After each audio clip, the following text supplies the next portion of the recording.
పలుకుతాడు, నన్ను నమ్మండి. నేను ఏదో కంఠశోష ఉపన్యాసం చెప్పానని మీరు అనుకోవద్దు.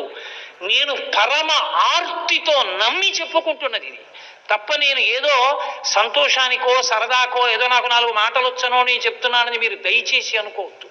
నేను నమ్మి చెప్పుకుంటున్నాను మీకు. నేను చెప్పుకోలేను నా వ్యక్తిగత అనుభవాలు సభలలో.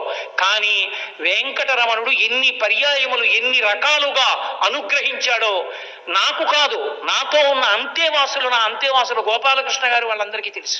పిలిస్తే పలికే దైవం వెంకటేశ్వరుడు. అంతటి గొప్ప స్వరూపం మహానుభావుడిది.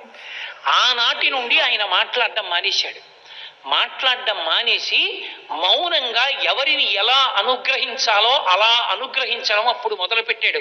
అంత మాత్రం చేత ఆయన పరిపాలకుడు కాకపోడు. సకల భూతముల యందు ప్రవేశించి అన్ని భూతములను శాసించగలిగిన వాడు. తనదైన శైలిలో ముద్రపట్టాడు ఆయన.